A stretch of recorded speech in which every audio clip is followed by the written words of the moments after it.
and they were somehow three separate units.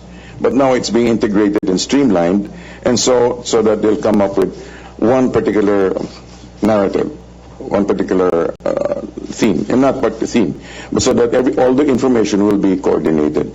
So whether I'm there or not, there will be somebody following the president, and then everything will be duly recorded, and then everything will be, the information will be passed on to the office of the OPS for the presidential spokesman. So I may be there, I may not be there, but that's what we're working on with Sec Martin. President.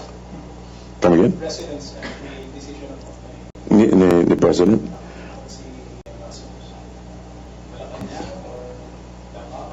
The president. I'm sure it will be, he'll be spending time both there and here, depending on the need. Yes. Sir, have you talked with the legal counsel about the request for emergency power?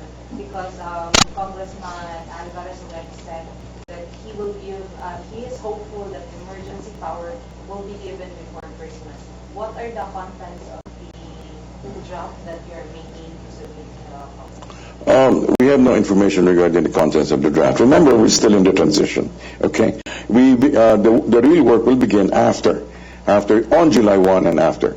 All right, but the intention is there definitely. That there is the intention is there to provide the president-elect emergency powers with regard specifically to the traffic condition in Metro Manila. Sir, within your office, how far are you into organizing the platform that you're talking about, so that the communications are more streamlined, as you say? How far are you? Percentage, sir, would be good. Well, basically, it's there. It's there. It's just a question of they just, it's just they sort of rearrange the plantilla. They sort of rearrange the plantilla so that it's really more streamlined. As Martin explained it to me, Sec Martin explained it to me, it's more vertical than horizontal. Are we seeing a federalized version of the communications office, since the mayor is a fan of the When you say federalized, Luzon, Visayas, Mindanao satellite offices for Malacanang? I'm not exactly sure about that, but I'm sure they have their ear on the ground in Luzon, in the Visayas, and in Mindanao. They have their ear on the ground, to the ground, yes. Sir, have you decided, or you and Sir Martin, have you decided on whether or not President-elect Duterte will have social media accounts, and that you will use this to announce certain things? As you very well know, yeah, social media is now part of the whole menu of communication. We have traditional media, radio, press, and everything, and also now social media. And as you very well know now, Facebook Asia has offered to streamline the inauguration live. And so that's going to be part of the menu. It's going to be a menu. Sir, will President-elect Duterte have his own Twitter, like si Obama and the Pope, they have their own Twitter account? I'm not sure. I'm not sure if he will do it himself or he will manage it himself. But if ever it happens, that would be quite interesting, wouldn't it? Yeah, he has RRD Twitter account, but they are as him as a mayor. Will there be a new account or retain the same the account? Hey, if you're going to be president and you're no longer mayor, so you might have a new account, right? Otherwise, you just rename it. So the inauguration of PBL Lenny Robredo is in the morning of June 30, so she might have time. Is she having that? In the morning. Yes. As we know, the president-elect is having his at, I think, around noontime. Is Lenny Robredo invited then? I'm not. I don't know if that's official or anything like that. I'm not entirely sure about. But people talk about it. What do you mean? What do you mean people talk about it? People like you. She's invited. No, I'm asking you if she's invited or not. That officially, I'm not sure. No, officially, I cannot say so. So as of now, she's out. I don't know if you could say she's out. I mean, out is such a pejorative term, but it seems to give some certain value judgment to it. But she can say for now that she's not among the invited guests. I cannot say that. I cannot say yes. I cannot say no. Yes. Is she not invited? Let's put it this way. I do not have the guest list. Okay. Yeah. Yes. You think she would? Okay. Thank you. Next question. Last two questions. Sir, Yes. do you have any feedback from the President-elect regarding the plan of the Communist Rebel that they will have a unilateral ceasefire before his inauguration, sir? I'm not entirely sure about that. I'm not entirely sure, but usually there seems to be like a courtesy ceasefire. But that's not official, okay? Yeah, it's not official. One last question, please.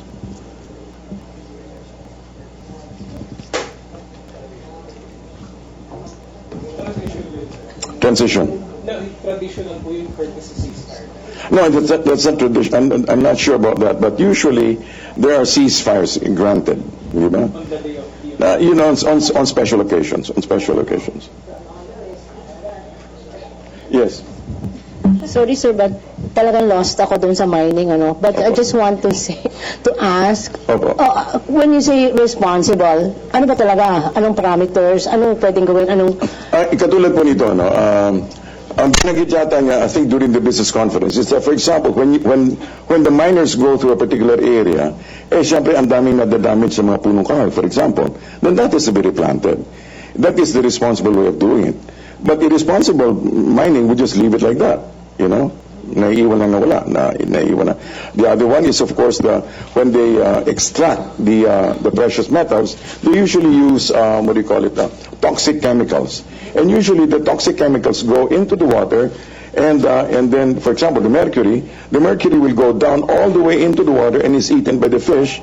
And then, if you like fish, then you're eating also mercury-laced fish. So that's being very, very irresponsible.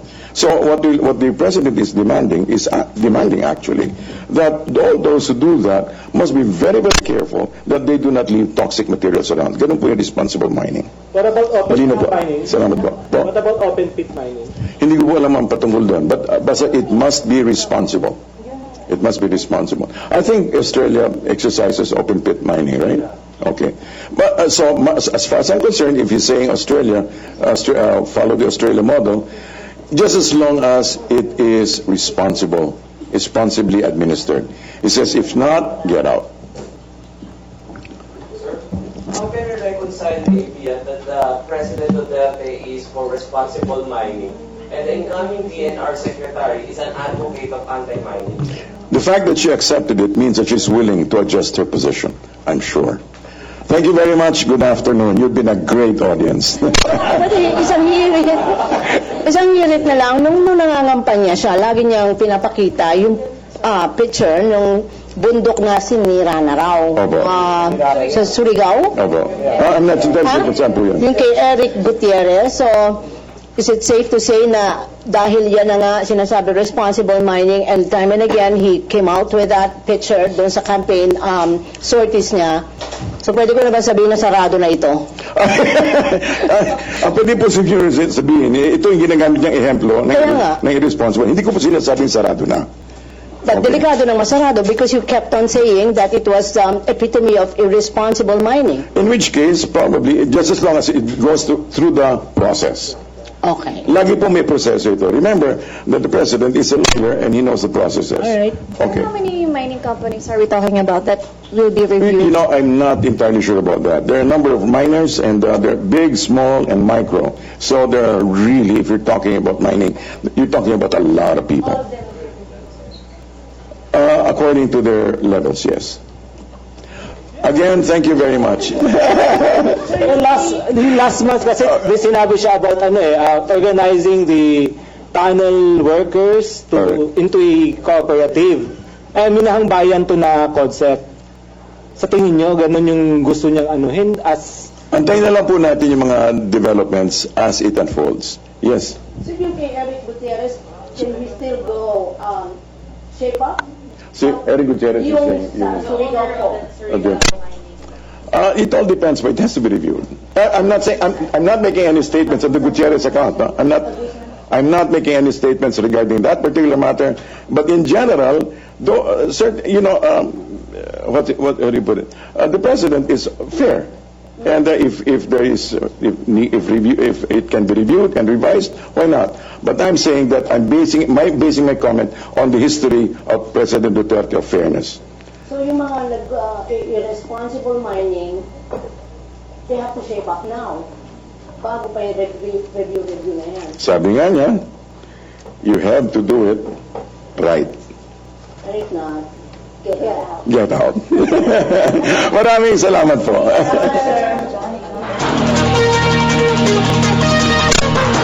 At inyo pong natunghayan ang naganap na press conference ni incoming Presidential Spokesperson Secretary Ernesto Abella dyan po sa Mandaya Hotel sa Davao City. Kabilang po sa mga mahalagang na pag-usapan ay ang pagpapatupad pa rin ng 10-point economic agenda na ni incoming President Rodrigo Duterte. Kasama na rin po ang gaganaping inaugurasyon sa Hunyo 30. Napag-usapan din po dyan yung issue ng death penalty at maging yung sa pagmimina. Kasama rin sa mga idinagdag ay ang unilateral ceasefire sa pagitan po ng mga rebelde. So antabayanan niyo po ang kabuuan ng naganap na press conference na yan dito lamang po sa inyong telebisyon ng bayan.